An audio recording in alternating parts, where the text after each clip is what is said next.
In this video, we're going to look at how our very quiet weather pattern is about to descend once again into chaos. The forecast models are kind of all over the place, but I believe that mid to late April is going to be very interesting. Welcome back, y'all. Ryan Hall here with the weather forecast. Yesterday, I posted this video on Twitter and everyone lost their minds. I almost got canceled yesterday because I put a few extra hazard lights on my storm chasing truck. I do understand that it is mostly my fault. The video that I originally uploaded is a low quality video in a dark, reflective metal room that makes the lights look way more intense than they actually are. In fact, in reality, they are not bright enough. And the overall way that I'm outfitting this truck is just asking for attention, and I can't expect all of that attention to be good. I do want to let everyone who's concerned about this know that I plan on using these lights responsibly during emergency situations only and in accordance with the law of whatever state that I happen to be chasing in. I also want to let my followers know that this has not hurt my drive or passion, and this giant storm chasing machine will be on the road shortly,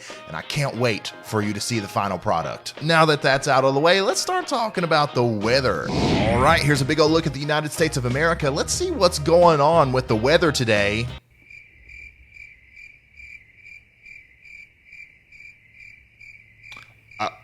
I guess we can move on.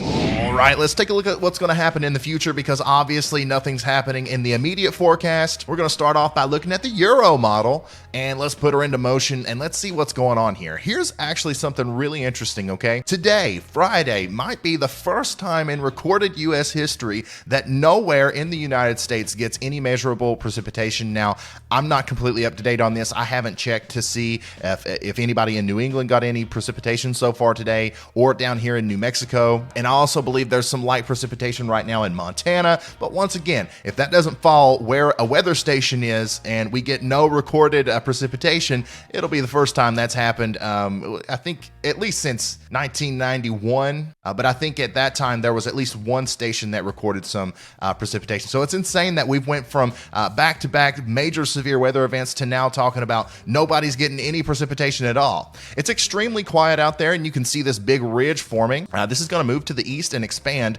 and we're going to be talking about some really favorable weather for Easter, which is nice. Here's Saturday for you. All of Saturday is going to be really enjoyable.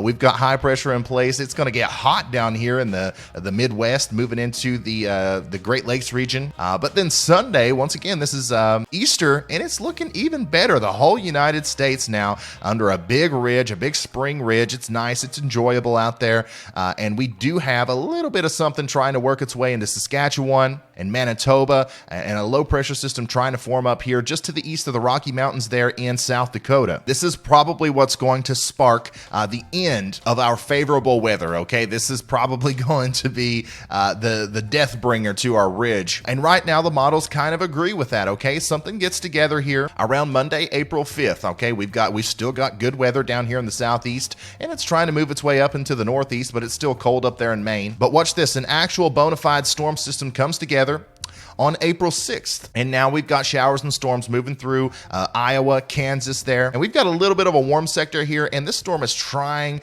to bring down some cold air with it. So along that boundary, we might have the chance for some severe weather here. It doesn't look too promising to me, but this is just one model run. You can see here on Wednesday, April 7th, we've got a little cold pocket of air here behind the low pressure system and a big old area of warm air out in front of it. So right along here, we could be talking about some severe weather, especially in Arkansas and Missouri.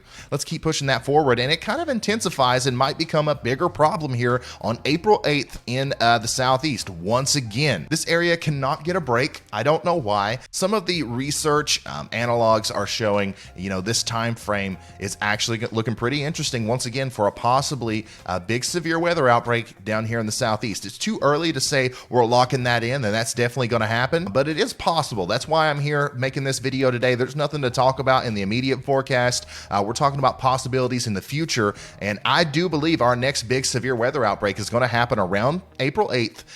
Where that's going to set up and who that affects and how intense it's going to be is completely up in the air right now. But right now, once again, around April 8th, somewhere in this general vicinity here, we're going to be talking about some severe weather, and hopefully my truck's done and I'll go down there and chase it. And then as you can see, this does move off into the Ohio Valley and Mid-Atlantic regions, and that little cold pocket of air is still surviving all the way down into western Kentucky there, and then I do believe it's going to fizzle out once it gets down into the deep south. But now on April 9th, we're talking about heavy rain and possibly some storms down there in Georgia and South Carolina and Florida, and that moves off the coast, and this is a pretty odd setup for April.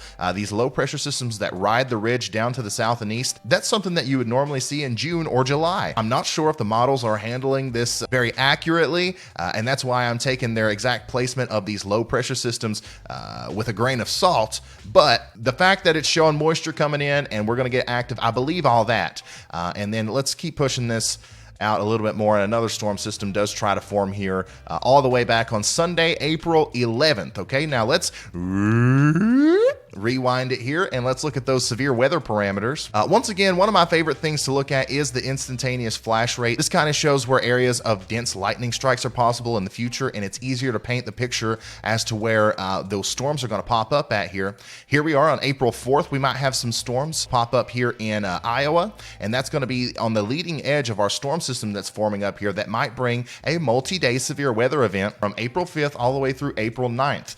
Looky here, we've got storms possibly as far north as Wisconsin and Michigan and Minnesota here on April 5th, and those are going to push south, and then we'll have another little boundary form up, and we've got some big storms possibly down here in Oklahoma and Kansas, southeastern Nebraska, western Missouri, and those are going to move off to the south and east once again. This is showing a possible big-time multi-quasi-linear convective system moving to the southeast here on April 7th, and that's, once again, I think that's going to be our biggest problem maker once we move into April 8th. Once we get down here, some of the analog models, once again, and in personal experience with tracking this stuff for years, once that air mass makes it down into the southeast, it'll be interesting to see what happens with it. And I do think we're going to have some big storms, but who knows exactly where they're going to set up. And once again, April 9th, showing some storms down here in the deep south. And then those go out to sea. And then our last couple of frames here show some more storms forming up over here in the Great Plains and in the Midwest, and once again in the southeast. I think once this storm moves through to the south, we're going to get in a traditional spring period where we have a ridge forming right here, and then we get storm systems that come up to the north and east, and we have a little bit more of a traditional severe weather season for mid to late April right here in the traditional spring severe weather alley. And I think it's going to be pretty active. We're still in that La Nina pattern. We're transferring to neutral, and by the end of the season, we may be even heading into El Nino, but it doesn't matter. We started off in a La Nina. We've seen the effects of that so far. Even though it's getting less intense, I think that we're going to have a very active severe weather season out here in the Great Plains.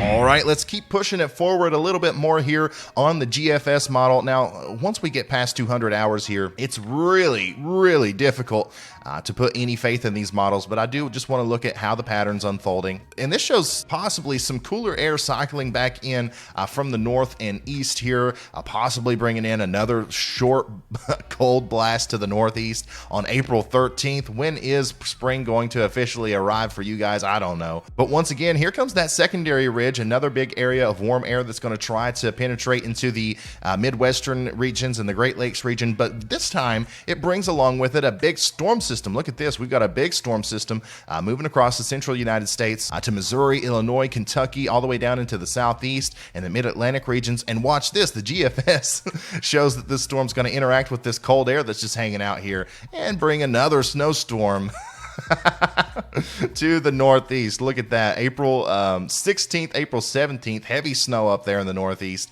possibly even on the coastal regions. Guys, this is not going to happen. I'm just showing this to just kind of show you where the pattern's heading. It's not going to stay quiet like it is right now forever. We're going to get back into an active period, and I do believe that severe weather season is going to spark back up in all its glory around April 8th. And since this is a short video, just for fun, let's show that snow map on the GFS. This is 384 hours out, so I wouldn't take this to heart, but this is showing maybe over 30 inches of snow up here in Maine.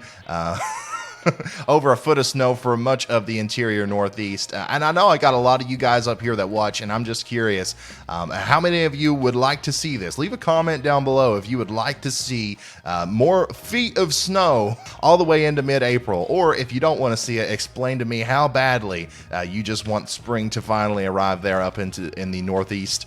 Once again, the good news is I don't believe that this is going to happen. Unfortunately, I do believe there's going to be a delayed start to spring because we keep getting that throw back cold air on you. But we'll get out of that pretty soon, hopefully, okay? And that's all the weather talk I have for you today. Thank you for watching, guys. Please make sure you like this video, subscribe if you haven't already, and turn those notifications on. I haven't been posting as much recently because the weather is so quiet, but I'm constantly posting stuff on Twitter, on Instagram, on Facebook, so make sure you follow me everywhere on social media, and I'll be back to the daily grind here on YouTube once the weather pattern starts kicking up a little bit. For now, enjoy your weekend, enjoy the Easter weather, and I'll see you very soon when things start to ramp up. Goodbye.